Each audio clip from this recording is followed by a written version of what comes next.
I'd say that, yes, this is an accurate statement. It's been years since we've had this many guests in our studio before. Yeah, it's true. It's literally been years. We've had mostly, one person here and there, but now things are headed into the right direction, and we're intermingling a little bit more in person. It's a wonderful occasion to have 3 people in our studio. The South Philly Showdown is happening with Impact Wrestling March 18th and 19th, and it will be at 2300 Arena. And we would like to welcome to our studio participants in that event. Please give some love to Rhino Deonna Purrazzo and Tom Hannifan, who are here this morning. Hey, guys. What's going on? Thank you for having us. Nice to see you. It's our plate. Like I said, we haven't...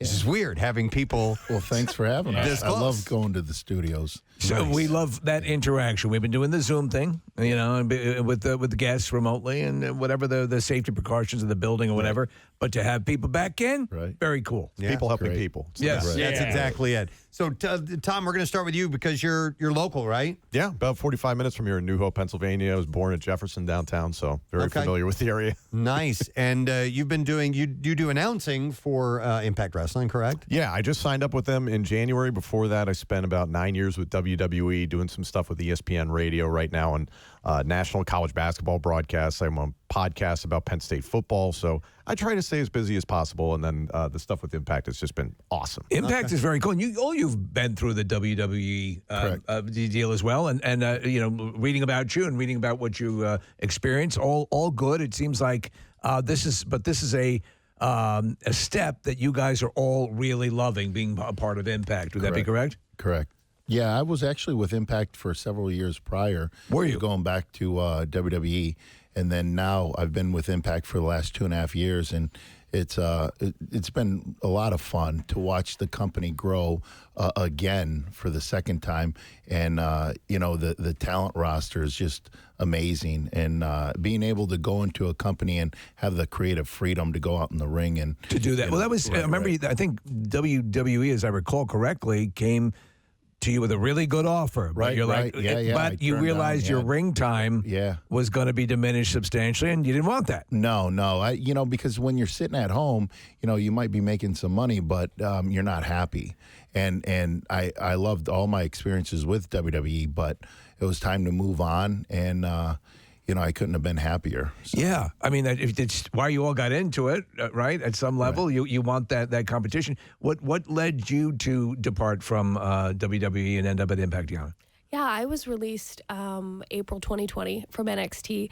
And, just like Rhino was saying, we have this innate responsibility for ourselves to want to do more and to give more and to work. We have this passion for pro wrestling, and when that's not being reciprocated, you feel a certain type of way. Yeah. So as much as I was released, I was also in this weird place of wanting to be released. And we had those conversations back and forth. But when they ultimately made that decision, the door was open right away for me to come into Impact Wrestling. And over the last 2 years, I've been able to give and do all the things that I had wanted to do prior, but in this amazing setting with an amazing roster and the people behind the scenes giving that back to me. That's really what I needed. Cool. Hey, did I read correctly? Did you start wrestling when you were like 17 years old? When I was 18, yeah. When you were 18 years old? What? Okay, so I need to... all right. Girls don't usually get started in wrestling that young. Why? What was it that did it for you about this industry? I had been a fan growing up, and I saw women like Trish Stratus and Lita and these really powerful women come up, and they weren't being given the opportunities that women are being given now. And seeing that, I knew women could be doing more and be pushing for more opportunities, and I wanted to be a part of that change. And over the last 10 years, I've been able to be a part of that in some capacity. So I just always knew women could be doing more and giving more and being highlighted more. Yep. And I wanted to give myself to that initiative. Were you pretty tough as a teenager? Were you, Yeah, I had a background in cheerleading. I was a gymnast. I played softball at one point. I ran track. I kind of was an athlete in any capacity that I could. So it was just a matter of time for me of when I was going to to become a wrestler. It was never an if. And she was beating up guys taking their lunch. That's what I'm wondering about. Right. that's in the back cheerleading and alley. body Yeah. slamming guys. Right. She's like, I learned this from TV. And you're Jersey tough, right? There's that Yeah, too. it's from Jersey. Yes. Not South Philly tough. Jersey. Jersey tough. Step down, Rhino. okay? Thank you. Hey, I know my market. Now, the real reason why we left WWE is because at Impact, they don't, the microscope isn't on you, so we can party more. Yeah. That's the real Well, reason. the funny thing is we with don't have- with you guys and the whole thing, you never stop to think about it. But there's like a correlation between like stand-up comedy or something. Right. There's only so many stages with so much time, and you have all these people, all these very talented people. We always say we get the wrestlers through here. They're smart. They know how to please the audience. They know what they're doing. They yearn for the time to perform for people. Right. But you don't get. You're all vying for that same piece of Right. canvas there to work on. And another thing that's cool is we're allowed with Impact to do independent shows. So if we have independent shows around our community or in other states, they let you do that as well. Yeah, and we can go, they trust us to make the right calls. So we're part of companies that do the right thing, and put on a good show. And we're not endangering ourselves because we are a product for, but anyways, get to the story. We're able to find younger talent. And myself today actually is 27 years in the wrestling business. Wow. Yeah, so I can Wow, that's awesome. Thank you. Yeah, and you're no I can- stranger to this venue either. South Like, Philly, yeah. There's a lot of stories I can tell you on air and off the air, but about that building. But the thing is we get to pass that knowledge on to others, and we can find that next Rock, the next Stone Cold, John Cena, stuff like that. Yeah. right. Once you get your foot in the door, let's say you're newer, you're getting into the industry, and you obviously want to make your mark. What happens? How does something like that happen? Do a number of things have to converge to make that come together? Because ultimately you want like a signature move, you want a catchphrase, you want people to know who you are, I try to tell a lot of people when they're starting out, don't focus on certain things in a gimmick. Just let it come natural. Let nicknames occur, let the move sets occur, and the people you meet along the way. They'll help you out and stuff like that. A lot of people have helped me out, and I'm still learning to this day. The Scott D'Amore, the guy that he's running Impact Wrestling, he called me up, and he was the one that trained me. So he called me up yelling. On a promo I did that was on TV. He's like, remember this, and this. And I'm like, yeah, I should have known. You're right. But why are you yelling at me? Because we're friends. He can do it. Yeah. I'm wondering have any of you guys watched the TV show on HBO called Righteous Gemstones? It's Yes. okay. Great show. It is. It's a show, terrific isn't it? show, and there's a side story in this season where they talk about wrestling promotion, and it dives into what the promoters have to do in order to promote the business, especially in smaller circuits. And I'm wondering if that's at all an accurate representation. Tom, you've seen it. Would you know? I've seen the show, but if anybody knows about the ups and downs of promotions, I say with Rhino, because you were there with ECW in the good days and the bad days, and then came to WWE and then with Impact. So I think you could speak to that a little bit more than I.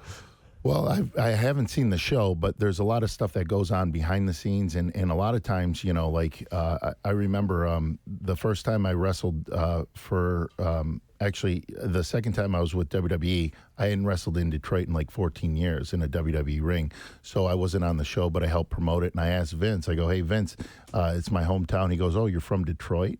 And a lot of people took offense to that. I'm like, this guy has got so much more this guy's got so much stuff on his plate. How's he going to remember where I'm from?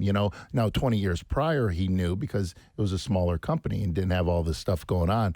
So I didn't take any offense to that. But, there's a lot of stuff that people do, like Tom's job. I couldn't imagine all the stuff he has to do, what we have to do. Now I'm a producer too, so I'm kind of like a player coach. So I'm taking on more, getting paid the same. I didn't expect that. But so to kind of answer your question, there's a lot of stuff that goes on that, we're part of a team, but we don't know what they're doing. And then when we look behind the curtain and see what they're doing, to make everything come together. So hopefully that answered your question. That's interesting. Deonna, do you think that like from depictions in movies and the show Nick was describing and so on and so forth, do they usually get it right? Like I know a movie that just levels us is The Wrestler, but that's you're at the end of everything. At the end of being a good human, too, at the end of that movie. But do they tend to get it right, or what's the one thing they consistently get wrong when they're depicting wrestling in films?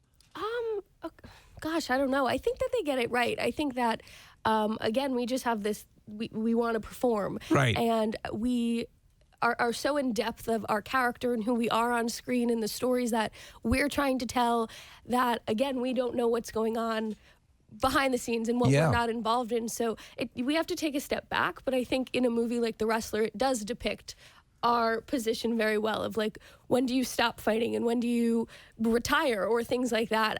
Because he wouldn't stop. He was well past his prime, but just loved it so much. Yeah. Why did she look at me when she said retire? Not to interrupt you.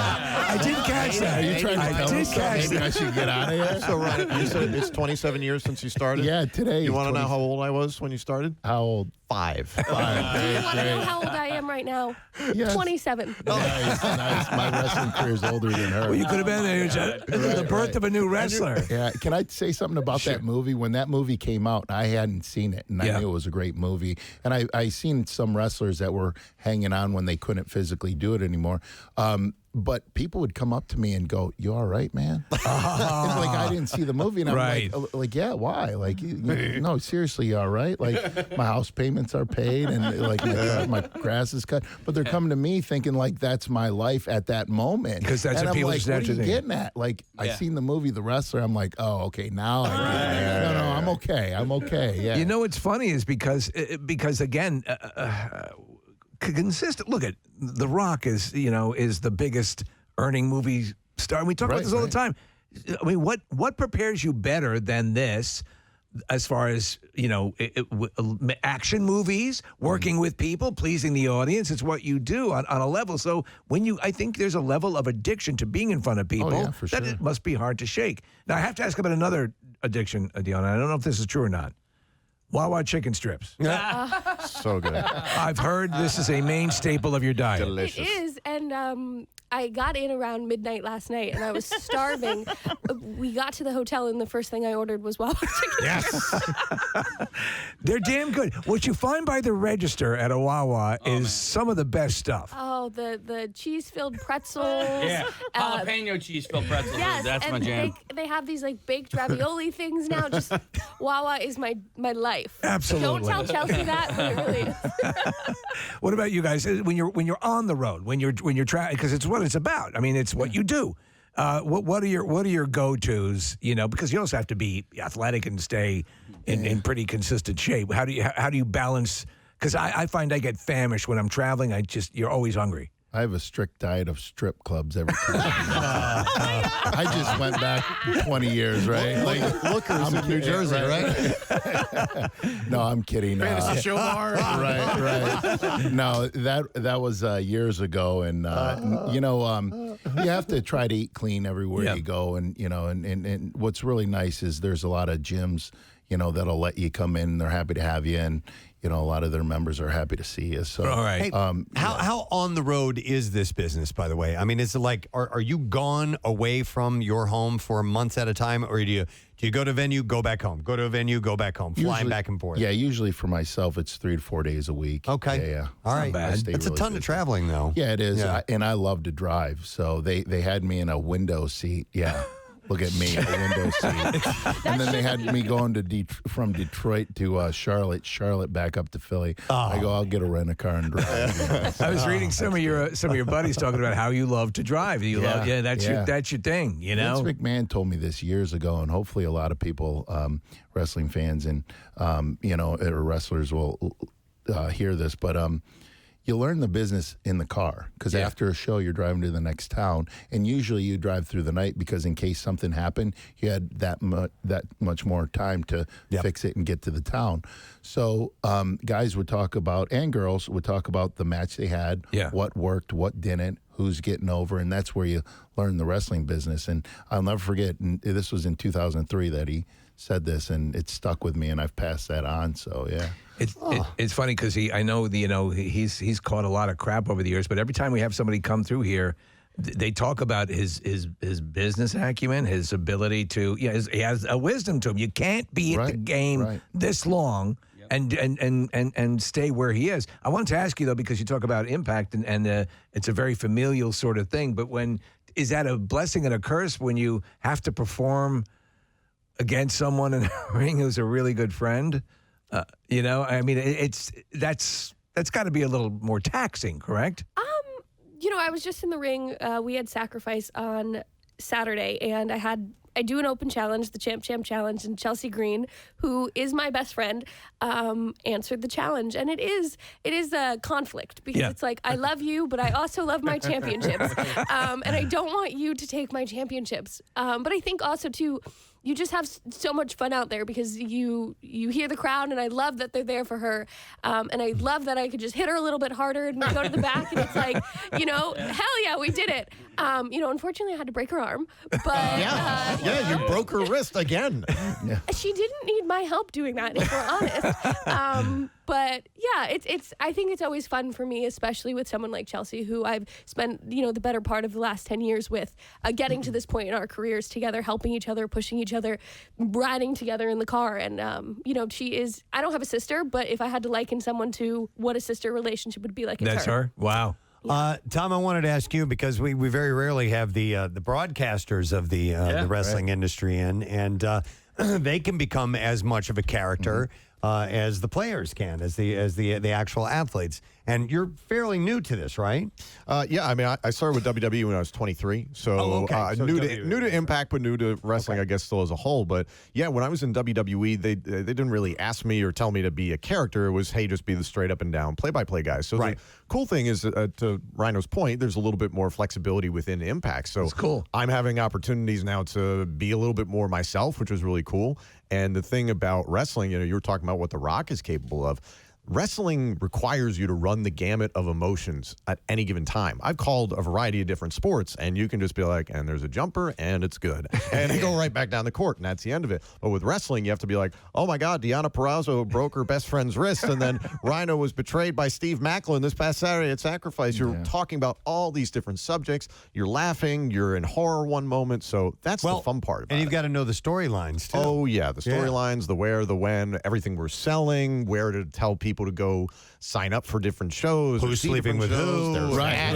Now we're just well. Now we're getting. But then also again to that strip club diet. Yeah. Right. We had like Joe Buck on, and there's also an art to knowing when not to talk. Right. And letting the action just sort of speak for itself. Yeah, we had a moment recently, the No Surrender event, where Eddie Edwards, another part of the Impact roster, betrayed the entire company. What? So I didn't really say much at all because the crowd was very mad at him. And there's nothing you can really say that explains it better than what's happening in the moment. And it's okay to just feel it, and maybe a couple of words here and there does the job. But to your point, I think Joe Buck is outstanding about that stuff. I know Philly fans will hate to hear that, but we actually had him on, and he won us over. Yeah, he was really good. Yeah, he's great. Yeah. And you're a slim guy, which is perfect because it makes these guys look even more gigantic. That's the idea. Yeah, they're that's standing the idea. next to you. Well, I used to in WWE. They never want you to be taller than the wrestler that you're standing next to. Right. So I would often have to do a split to make sure that the wrestler I was next to was taller than me. That didn't even matter if the guy was 6'5". I was like, no, you got to make him look huge. Now, this is an old, we're talking about Vince McMahon. Vince McMahon would do this for Andre the Giant. Andre the Giant, he would still put on like a milk crate. Andre didn't need it. Right. He was still a big guy. And it was just a matter to make him look bigger. So that's where the psychology came from. But I would have to do this for guys that I'm 6 foot. I'm taller than about half the roster they have. Right. So a lot of good friends of mine, I'm like, well, I got to get all the way down here, and then you got to help me up. Sorry. That's funny. Putting on the show, man. Yeah, it's all showbiz. Well, listen, speaking of the show, the South Philly Showdown is happening at 2300 Arena. It's going to be the 18th and 19th. You can get tickets at 2300arena.showware.com. We're wrapping because we're going to break and come back? Yeah. Okay, because we do have another guest coming. But listen, great to meet you guys. Glad you could come by here in the studio, and it's going to be a great time in South Philly. For sure. Thank you for having us. Anytime. Thanks for Thank having you, us. Deonna and Rhino and Tom for being on this one from Impact Wrestling.